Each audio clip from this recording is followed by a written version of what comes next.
Hi friends, எல்லோரும் எப்படி இருக்கீங்க? இன்றைக்கி மார்கழி செகண்ட் டேயோட கோலம் இது தான்.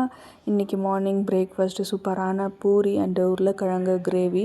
வாங்க எப்படி பண்ணுறதுன்னு பார்க்கலாம். இதுக்கு ஒரு குக்கர் வச்சு அதில் ஒரு 2 டேபிள் ஸ்பூன் அளவுக்கு கடலை எண்ணெய் ஆட் பண்ணிக்கலாம்.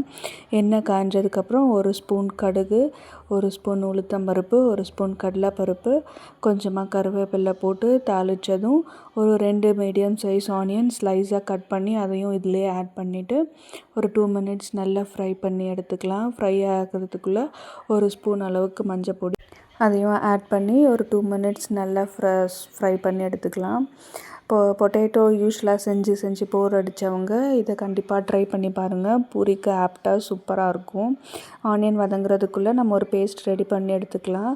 4-5 முந்திரி பருப்பு, 1 ஸ்பூன் சோம்பு, 5 பல் பூண்டு, கொஞ்சமாக கொத்தமல்லி, 4-5 பச்சை மிளகாவும் ஆட் பண்ணி ஒரு பேஸ்ட்டாக ரெடி பண்ணி எடுத்து வச்சுக்கலாம். ஆனியன் வதங்கினதும் ஒரு 2 தக்காளி அதிலே கட் பண்ணி அதையும் போட்டு ஸ்மாஷ் ஆகிற அளவுக்கு வதங்கினதுக்கப்புறம் இன்றைக்கி 4 மீடியம் சைஸில் 4 பொட்டேட்டோ எடுத்து அதையும் நான் கட் பண்ணி கொஞ்சமாக க்ரீன் பீஸ் இருந்தது அதையும் இதிலே ஆட் பண்ணிக்கிட்டேன். க்ரீன் பீஸ் போட்டிங்கன்னா டேஸ்ட் இன்னமும் சூப்பராக இருக்கும்.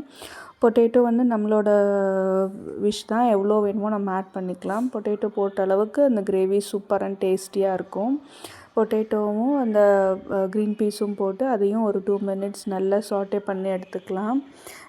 இதுக்கு ரெட் சில்லி பவுடர் நம்ம ஆட் பண்ண போகிறதில்ல, அதுலேயே நம்ம க்ரீன் சில்லி ஆட் பண்ணி பேஸ்ட் பண்ணி வச்சிட்ருக்கோம். அதுதான் இதோட காரம். உங்களுக்கு அதிலே வேணும்னா பச்சை மிளகா எக்ஸ்ட்ரா ஆட் பண்ணிக்கோங்க.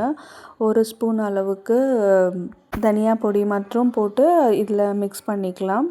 2 நிமிஷம் அதையும் சாட்டே பண்ணி எடுத்து நம்ம அரைச்சி வச்சுருக்கோம் இல்லையா, அந்த பச்சை மிளகா பேஸ்ட்டு அதையும் இதிலையே போட்டு நல்லா ஃப்ரை பண்ணி எடுத்துக்கலாம். அந்த பச்சை வாசனை போகிற அளவுக்கு நல்லா ஃப்ரை பண்ணி எடுத்துக்கலாம். அந்த கிரேவியை நம்ம சால்ட் ஃபஸ்ட்டு ஆனியன் வதக்கும் போதே கொஞ்சம் ஆட் பண்ணியிருக்கோம். இங்கே கன்சிஸ்டன்சி பார்த்துட்டு நீங்கள் சால்ட் இப்போவே ஆட் பண்ணிட்டுங்க. முந்திரியும் கடலையும் இருக்கிறதுனால இந்த கிரேவி சூடு ஆக கட்டி ஆகிட்டே இருக்கும். அதனால் தண்ணி கன்சிஸ்டன்சி பார்த்துட்டு தண்ணி ஆட் பண்ணிவிட்டு சால்ட் செக் பண்ணி சால்ட்டும் ஆட் பண்ணிக்கோங்க. இந்த அளவுக்கு கொதித்ததும் குக்கர் மூடி போட்டு ஒரு 2 விசில் விட்டு எடுத்தீங்க அப்படின்னா சூப்பர் அண்ட் டேஸ்டியான பொட்டேட்டோ கிரேவி ரெடி ஆகிடும். பூரி, சப்பாத்தி எல்லாத்துக்கூடையும் ஆப்டாக இருக்கும். ட்ரை பண்ணி பார்த்துட்டு எப்படி இருந்ததுன்னு எனக்கு கமெண்ட் பண்ணுங்கள். இந்த வீடியோ பிடிச்சிருந்தா லைக் பண்ணுங்கள், ஷேர் பண்ணுங்கள், சப்ஸ்கிரைப் பண்ணுங்கள். பாய்.